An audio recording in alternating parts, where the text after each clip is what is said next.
ప్రస్తుతం మనం Bangkok flight ఎక్కడానికి బెంగళూరు ఎయిర్పోర్ట్ లో సర్వం సిద్ధంగా ఉన్నాం మావా నా లుంగిలోది. అందరి సంగతి ఏమో గానీ నాకైతే పాస్పోర్ట్ వచ్చిన క్షణంలో ఇండియన్ మిలిటరీలో జవాన్ జాబ్ వచ్చినంత ప్రౌడ్ గా అనిపించింది. అదొక ఎక్స్ప్రెస్ చేయలేని ఎమోషన్. మీకు మీ పాస్పోర్ట్ వచ్చినప్పుడు ఎలా అనిపించిందో కామెంట్ చేయండి మావా. ఇది నా ఫస్ట్ ఇంటర్నేషనల్ జర్నీకి సక్సెస్ఫుల్ గా పడిన ఇమిగ్రేషన్ స్టాంప్. ఈ స్టాంప్ పట్టే చాలు ఇక మనం బ్యాంకాక్ లో దుమ్ము దులిపేయచ్చు అనమాట.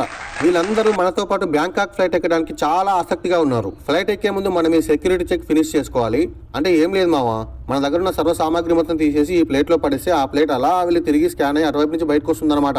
మామూలుగా అయితే ఇక్కడ వీడియో తీయనియరు మామ, కానీ నేను ఐఎస్ఐ సీక్రెట్ ఆపరేషన్ రేంజ్ లో కష్టపడి రికార్డ్ చేయడం జరుగుతుంది. అదైపోయాక ఈ రహదారి గుండా కాస్త దూరం ప్రయాణించగానే మనకి బోర్డు కనిపించింది. ఈ బోర్డు ఆధారంగా పరిశీలిస్తే మనం దూరాల్సిన బ్యాంకాక్ ఫ్లైట్ ఇన్ టైమ్ లో సరాసరి గేట్ నెంబర్ D2 దగ్గరకు వచ్చి ఆగుద్దంట నా లుంగిలోది. ఫ్లైట్ గంటలు ఆలస్యం ఉన్నప్పుడు ప్రయాణికులు రిలాక్స్ అవ్వడానికి నా మనసంతా విశాలమైన సోఫాలు ఏర్పాటు చేశారు. ఈ తెలుగోడి బ్యాంకాక్ యాత్రలో ఏమేమి అద్భుతాలు జరిగాయో మన ఛానల్ ఓపెన్ చేసి పార్ట్ 1 నుండి చూసేమావా. జై తెలుగోడు.